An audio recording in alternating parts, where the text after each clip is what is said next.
अभी तक हम लोगों ने द्वितीय आंग्ल मैसूर युद्ध के विषय में जाना। द्वितीय आंग्ल मैसूर युद्ध जो 1790 से 92 के बीच चला, इसके विषय में आज हम लोग चर्चा करते हैं। सबसे पहले इसके कारणों के रूप में कारण जान लेते हैं। कॉर्नवालिस, लॉर्ड कॉर्नवालिस इस समय गवर्नर था।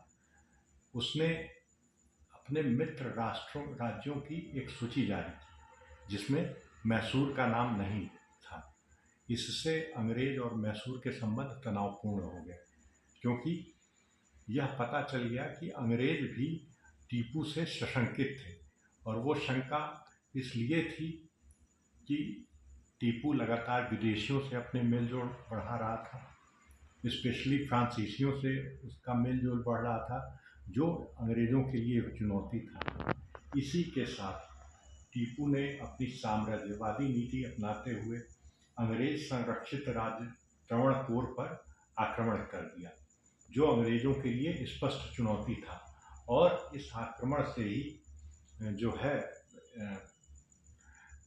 द्वितीय आंग्ल मैसूर युद्ध का प्रारंभ हो जाता है, क्योंकि इसी से लॉर्ड कॉर्नवालिस जो है युद्ध में लिप्त हो जाता है, और टीपू सुल्तान के विरुद्ध अंग्रेज जो है मराठा और निजाम को अपने पक्ष में करके एक त्रिगुट का निर्माण करते हैं। जैसा हम लोग हैदर अली के काल में देखते रहे कि हैदर अली के विरुद्ध दक्षिण की ये जो तीन शक्तियां थीं वो कभी आपस में एकजुट नहीं हो पाई। लेकिन टीपू हैदर अली के स्तर का कूटनीतिज्ञ नहीं था, इसीलिए हैदर अली टीपू सुल्तान के विरुद्ध यह तीनों शक्तियां एक साथ टीपू के विरुद्ध उठ खड़ी हुई, और 1790 में मराठा और निजाम को साथ लेके कॉर्नवालिस के नेतृत्व में अंग्रेज जो है बल्लूर पर पहले अधिकार करते हैं, फिर बेंगलोर भी अपने अधिकार में ले लेते हैं। इसके बाद यह तीनों शक्तियां मिलकर श्रीरंगपट्टनम दुर्ग को घेर लेती हैं। ऐसी स्थिति में टीपू के पास कोई चारा नहीं बचता है और विवश होकर उसको संधि करनी पड़ती है, और यह संधि उसके लिए बहुत अपमानजनक रहती है। इस संधि को हम लोग श्रीरंगपट्टनम की संधि के नाम से जानते हैं, जो 1792 में की गई, और इस संधि से ही तृतीय आंग्ल मैसूर युद्ध समाप्त हो जाता है। अब आइए हम लोग इस संधि के विषय में कुछ चर्चा करते हैं। मैसूर ने इस संधि के द्वारा अपनी आधी शक्ति खो दिया, क्योंकि इस संधि से उसके महत्वपूर्ण आर्थिक और सामरिक क्षेत्र उसके हाथ से निकल गए। उसको तकरीबन अपने साम्राज्य का आधा हिस्सा अंग्रेजों को सौंपना पड़ गया। मालाबार और डिडीगुल जैसे क्षेत्र उसको अंग्रेजों को सौंपने पड़े, और इसके साथ ही युद्ध की क्षतिपूर्ति के रूप में उसे 3 करोड़ रुपए की मांग की गई, जिसमें से उसने कुछ हिस्सा तो तुरंत ही टीपू सुल्तान ने भुगतान कर दिया, और कुछ हिस्से के बदले उसको बंधक के रूप में अपने 2 पुत्रों को कॉर्नवालिस के पास रखना पड़ा। यह टीपू के लिए बहुत ही अपमानजनक संधि था।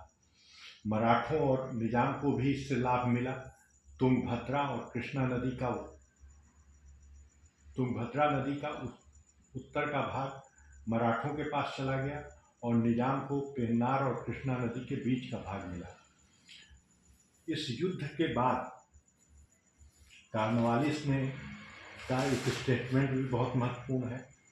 उसने कहा कि हमने अपने मित्रों को शक्तिशाली बनाए बिना शत्रु को कमजोर कर दिया। कॉर्नवालिस श्रीरंगपट्टनम की संधि की बात कॉर्नवालिस कहता है कि हमने अपने मित्रों को शक्तिशाली बनाए बिना अपने शत्रु को कमजोर कर दिया।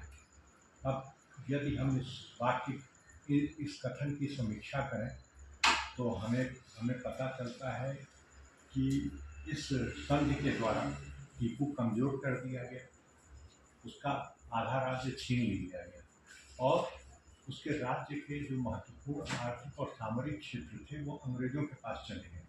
और इसी के साथ मराठों और निजाम को भी राज्य का, मैसूर राज्य का कुछ सीमित क्षेत्र देकर उन्हें संतुष्ट करने की कोशिश की गई। और इस कोशिश में अंग्रेजों ने इस बात का ध्यान रखा कि मराठे और निजाम को कोई ऐसे महत्वपूर्ण क्षेत्र न प्राप्त हों जो उन्हें आर्थिक रूप से या सामरिक रूप से मजबूत बनाया जाए। अतः एक तरीके से उन्हें महत्वहीन क्षेत्रों को प्रदान किया गया जिससे वह शक्तिशाली न हो सके। अगर मराठों के संबंध में हम विचार करते हैं तो हमें पता चलता है कि मराठे अंग्रेजों के अस्थायी और स्वाभाविक मित्र नहीं थे।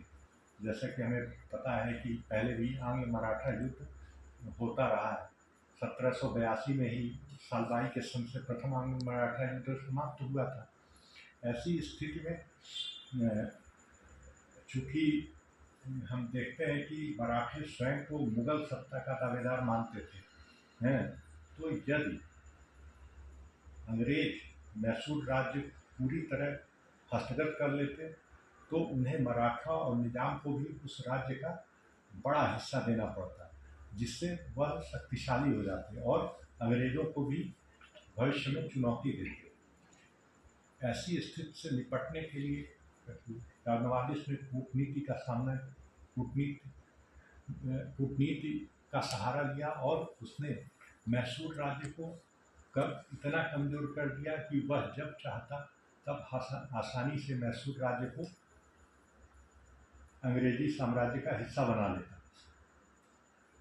लेकिन उसने केवल आधा ही मैसूर राज्य अपने लिए लिया और उस आधे राज्य के कुछ सीमित क्षेत्र को मराठा और निजाम के बीच बांट दिया। और इस बंटवारे में उसने इस बात का ख्याल रखा कि मैसूर राज्य को इतना कमज़ोर कर दिया जाए कि उनकी सैन्य शक्ति और आर्थिक रूप से वो नष्ट हो जाए, क्योंकि ऐसी स्थिति के बाद ये केवल समय की ही बात होती कि उसे कब अंग्रेजी साम्राज्य में मिला लिया जाए। और इसकी शुरुआत लॉर्ड बेलेजली के आगमन के साथ हुई, जब चतुर्थ आंग्ल मैसूर युद्ध का प्रारंभ होता है। चतुर्थ आंग्ल मैसूर युद्ध जो 1799 में शुरू हुआ, इसका प्रमुख कारण था बेलेजली की साम्राज्यवादी नीति। यूरोप में हम देखते हैं कि सबसे पहले बेलेजली के बारे में हम चर्चा थोड़ी सी कर लेते हैं। बेलेजली जब भारत गवर्नर जनरल बनकर आया तो इसने भारत में एक नई तरह की संधि लागू की, जिसको हम बेलेजली के सहायक संधि के रूप में जानते थे, जिसमें यह अपने मित्र राज्यों की सैनिक शक्ति को क्षीण कर देता था अपनी सहायक संधि के द्वारा। क्योंकि यह एक अलग विषय है और इससे विस्तार से चर्चा किसी अन्य क्लास में की जाएगी। अभी हम चतुर्थ आंग्ल मैसूर युद्ध के बारे में चर्चा करते हैं। तो बेलेजली चूँकि साम्राज्यवादी था, भारत में ब्रिटिश साम्राज्य का अधिक से अधिक विस्तार करना चाहता था। ऐसी स्थिति में मैसूर उसके लिए सबसे आसान टारगेट था, क्योंकि हम लोग देखते हैं कि तृतीय आंग्ल मैसूर युद्ध के द्वारा मैसूर अत्यंत कमज़ोर हो गया था। इसके अलावा यूरोप में भी कुछ ऐसी स्थितियां बनी जो बेलेजली को मैसूर पर आक्रमण करने के लिए मजबूर करती हैं। जैसे हम देखते हैं कि भारत में मैसूर जो है फ्रांस की गतिविधियों का केंद्र था।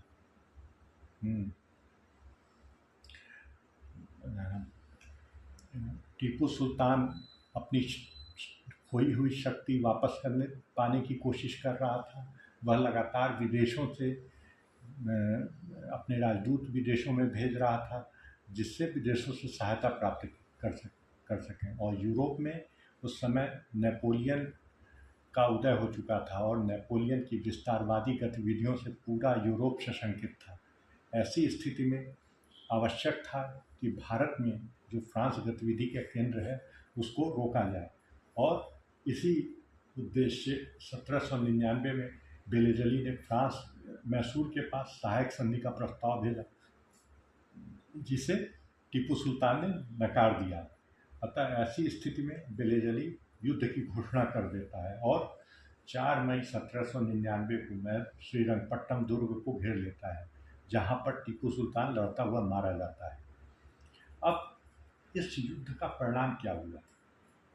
उसका परिणाम यह हुआ कि मैसूर राज्य का अंत कर दिया गया और वहां पर टीपू सुल्तान के वंश का अंत हो जाता है और वाडियार वंश, जो पहले का मैसूर राज्य का राजवंश था, उसकी स्थापना की जाती है और वहाँ पर 2 वर्षीय बालक कृष्णराज को शासक बनाकर एक कठपुतली शासक के रूप में स्थापित कर देता है और व्यवहारिक रूप से सत्ता अंग्रेजों के पास चली जाती है और इस राज्य से के ऊपर सहायक संधि लाद दी जाती है।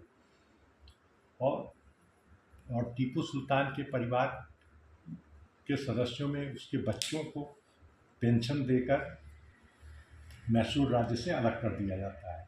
मैसूर के विजय इतनी महत्वपूर्ण थी कि बेलेजली कहता है कि अब पूरब का राज्य हमारे कदमों में है